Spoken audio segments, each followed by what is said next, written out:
Happy to be with you to complete Act 2, Scene 2, Part 2.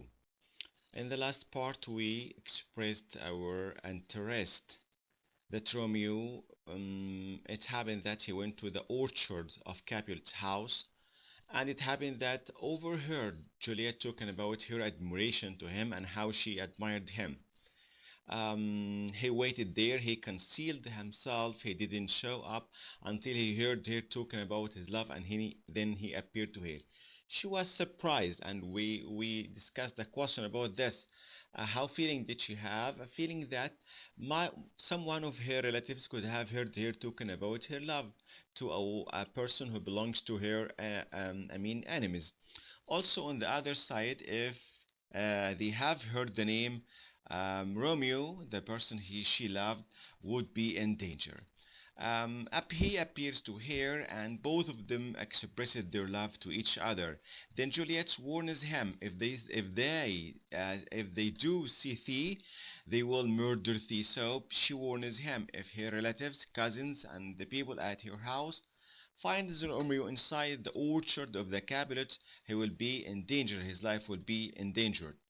But he neglected this and he said that her eyes can be more killing than them. He says, Alak, there lies more peril in thine eye, more danger here than 20 of their swords. Look thou, but sweet, and I am proof against thy enmity. See, you're an enemy, and here, but I cannot, I resist your danger. This means I can accept your beauty. So, pure beauty is more danger than their swords.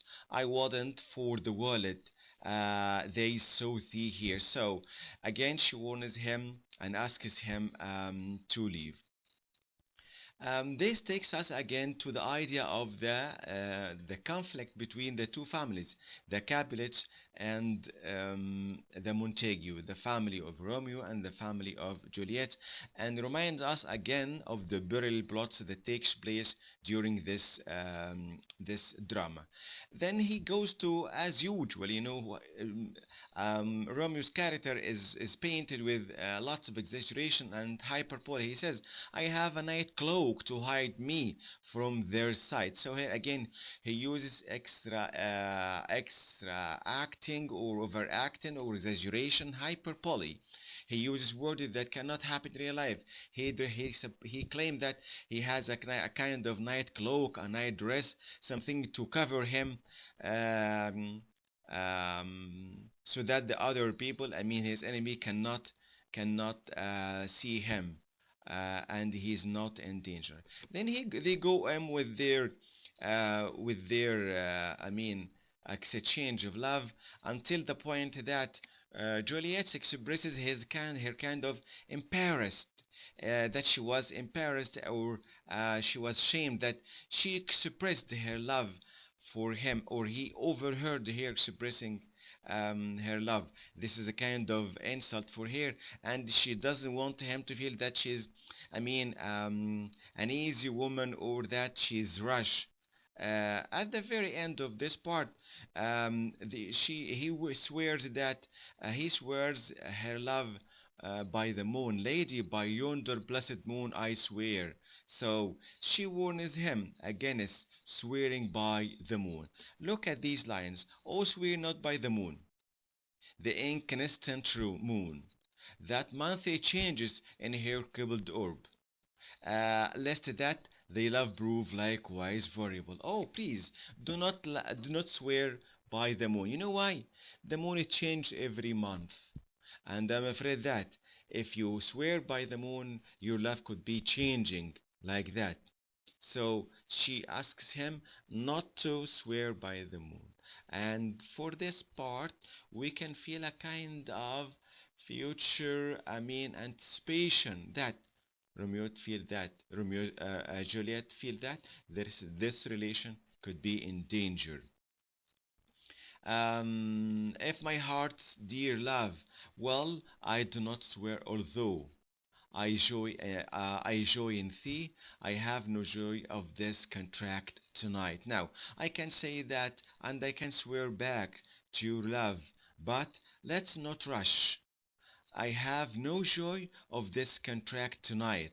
It is too rash, too unadvised, too sudden, too like the lightning. So here, Juliet's characters proves a kind of wisdom. Let's not rush into swearing for us or having our vows or expressing our promises. Everything is having a rush. We don't want things to be like this.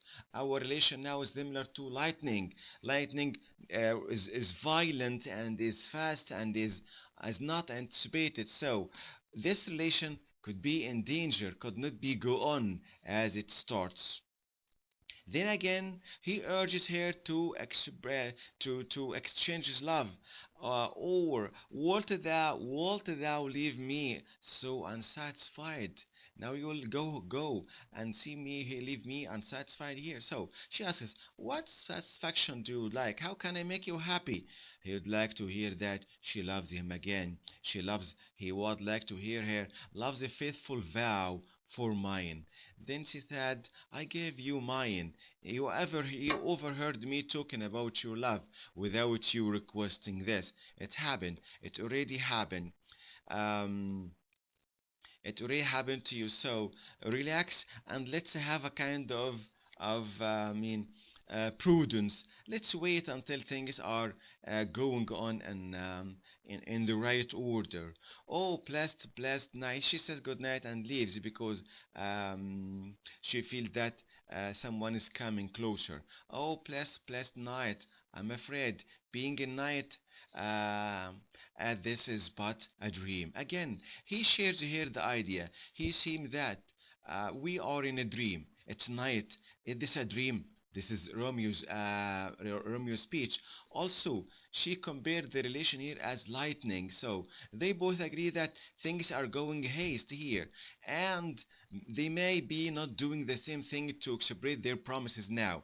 Then she said she comes back. Three words, dear Romeo, and good night indeed. If thy pent of love to be honorable now, she asks him, if your love is honorable, if you're truly in this love, thy purpose marriage. Yes. So you better propose me. Prepare marriage, arrange marriage for us. Send me word tomorrow by one that I'll procure to come to thee, where and what time thou wilt perform the rite of marriage, and all my fortunes. At thy foot I lay, and follow thee, my lord, throughout the world. So, if you think that this love is going on well, and if you are an honorable person and respecting this relation, so arrange for marriage. We need to keep our relation constant. Why this? Why did Juliet trying to do this? For me, I think she feels that the relation is in danger and she does not want to have to just it to be just a running on relation. She wants to make it more constant, more secured, and more sacred. By what way? By having marriage. That's why she's more. She's more indulged in having good relationship, true trust relationship.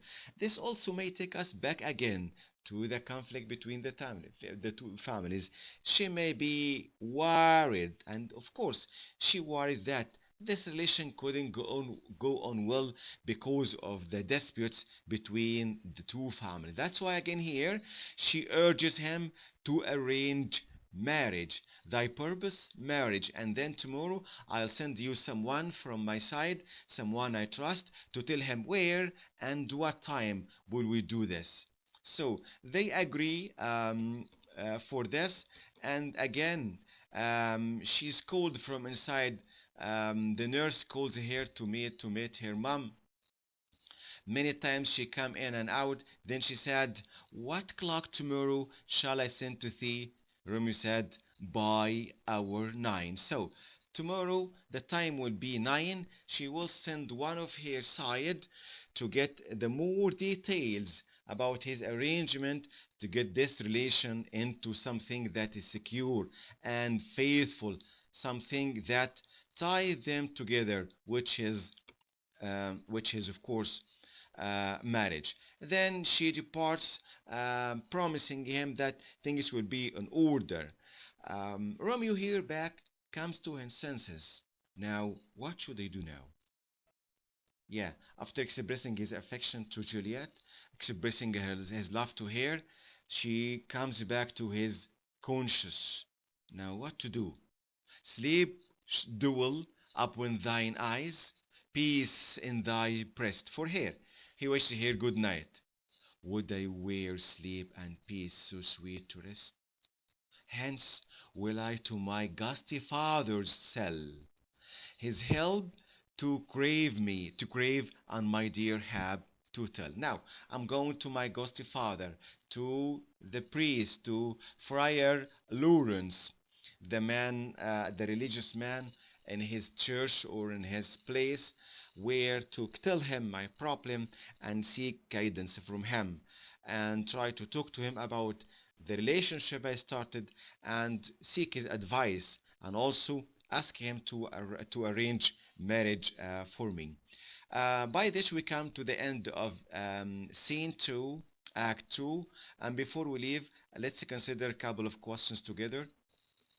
In lines 109, 140, why does Juliet not want Romeo to swear her love to her by the moon? As I said, the moon changes daily, diminishing and then increasing.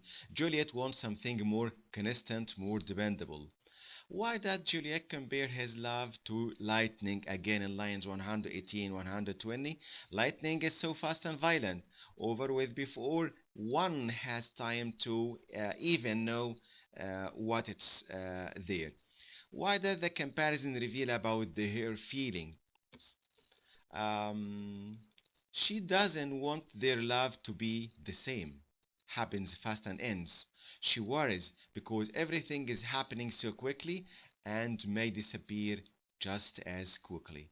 What does Romeo say that conveys a similar idea? He said, I'm afraid, or this is but a dream.